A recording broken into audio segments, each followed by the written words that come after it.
Welcome to our usual hovers. I'm Meeka Nomicon, and today we're going to play for the game Dwellers in Angles, where Davin is a daring teen who practices astral projection, and when he dares to go farther than ever before, he finds something unimaginable awaiting him.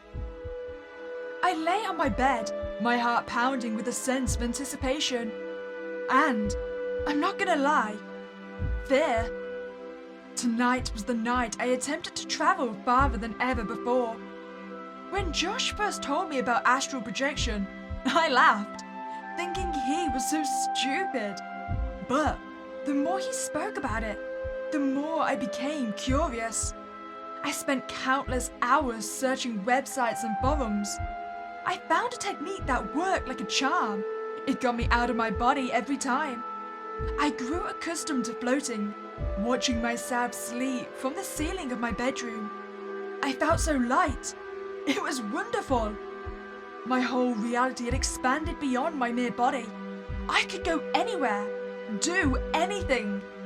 At first, I began snooping on my family and friends. I passed through walls just like a ghost. It freaked them right out when I could project myself at will and find their lost belongings. As the weeks passed, I became disconnected with the real world. Astral projecting was more fun than being awake. I feel like we have learned nothing from watching Insidious. Do you not realize how dangerous this is? There could be any sort of dead being or demon waiting to claim your body. I craved more excitement, more thrill. I wanted to discover the secrets of the universe. Actually, I was just thinking, wouldn't the demons be even more capable of invading the body? Since we're already saying we're feeling disconnected from reality as it is. So maybe the threads linking us to our body are already going to be remarkably thin. This seems like an incredibly dangerous scenario for us to be in. Since my body was safely slumbering on its comfy bed, I grew more daring. I began drifting farther, seeing Earth become smaller and smaller. I explored solar systems and galaxies, saw things I couldn't describe fully as I swam through dimensions. Time itself seemed to lose its grip on me. Wait, so are we fully now disconnected from our body? I mean, if we're in a different dimension. I mean, I know we're saying time doesn't really have an effect on us, but time is still moving from the dimension we left, right? Am I going to be in some sort of coma? Or maybe something else has already claimed my body. The boundaries of reality blurred, and I floated into a boundless expanse of cosmic wonder. Every night, I went farther and farther still, until I reached it, the end of time.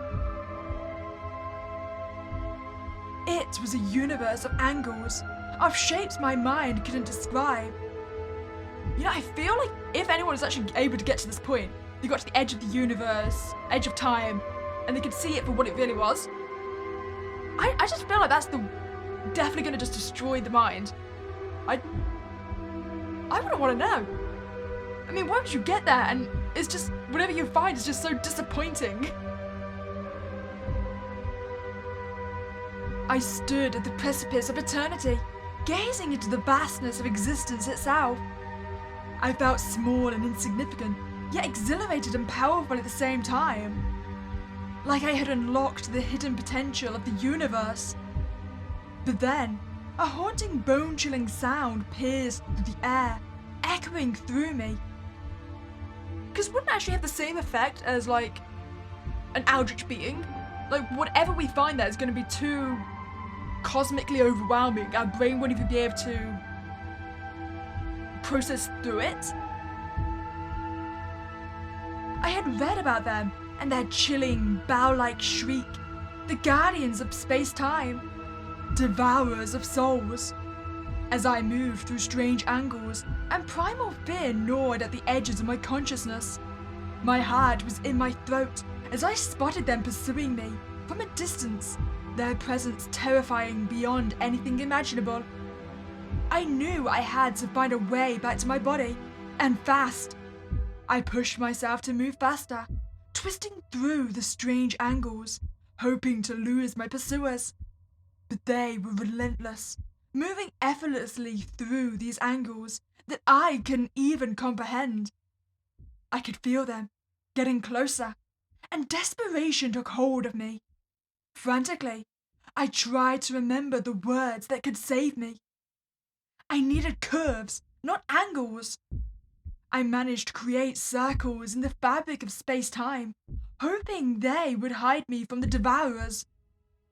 In the midst of the chase, I mustered the courage to look back briefly, and my eyes met their dreadful gaze.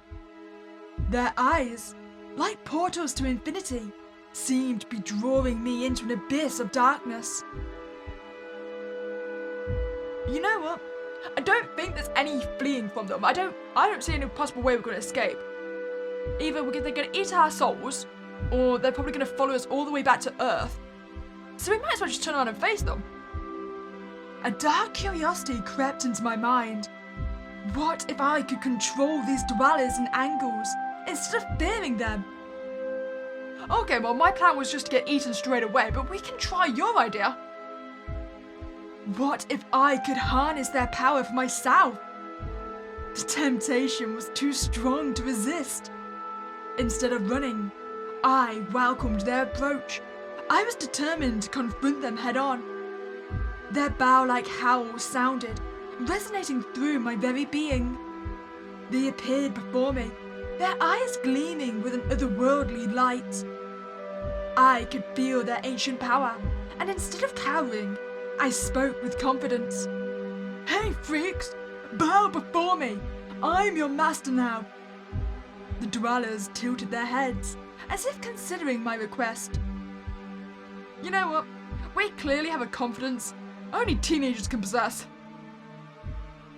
I mean, I know I said I'd turn around to face these creatures as well, but I would literally just stand there with my arms out embracing death. I wouldn't try and command them. We are definitely going to get eaten, right?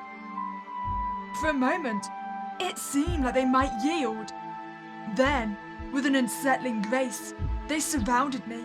Their movements were hypnotic, and I felt a wave of doubt and fear coursing through me.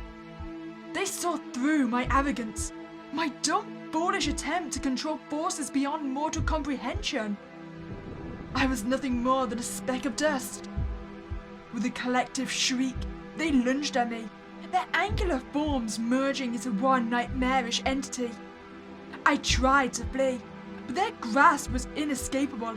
Their touch was cold and suffocating. At that moment, I knew I had made a grave mistake. A void consumed me as they devoured my essence, biting chunks out of my astral body. Fear and panic coursed through my being.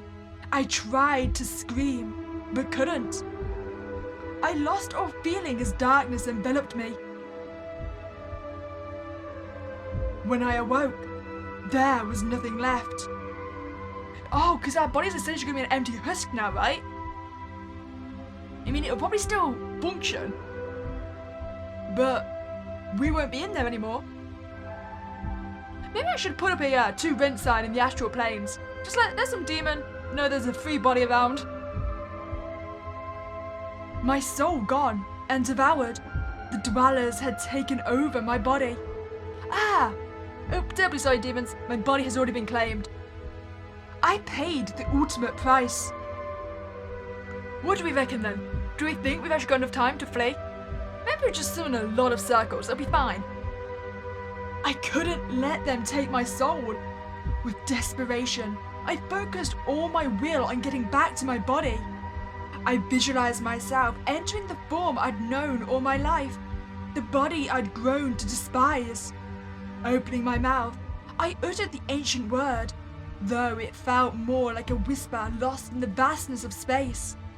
Suddenly, I felt a pull, a force guiding me back. I followed the curves, praying that they would lead me home. With a jolt, I re-entered my body, gasping for breath. I was safe, back in the familiar confines of my room. I knew that I had witnessed something that very few had seen, and that I was lucky to be alive. My question is though, so they were following us, right? So if they managed to follow us close enough to Earth, then anyone else astral projecting, even if they don't go off into the cosmos, are they now going to be in danger from the dwellers? I mean, if the dwellers linger around Earth because they know we're here and we do astral project, we might have just killed a lot of people. I knew that I had witnessed something that very few had seen, and that I was lucky to be alive.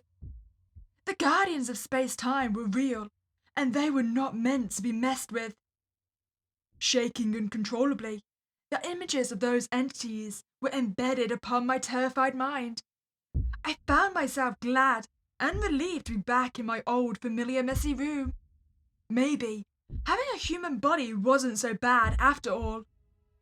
As I lay in my bed, I couldn't shake off the feeling that I had brushed against the very fabric of the universe. I had glimpsed a realm beyond understanding, something forbidden to human eyes. In the darkness of my room, I sensed their presence still, lingering, seeking. See, this was what I was saying. They now know we're here. We're now going to die, eventually. Well, I hope you enjoyed that playthrough of Dwellers and Angles. You know, I think we got remarkably lucky that we didn't lose the thread that connects us to our body. I mean, we could have very easily just get trapped in the cosmos. If you enjoyed that playthrough, I'd greatly appreciate you can like this video and subscribe to this channel. But other than that, it's a spooky day and I'll catch you next time, guys.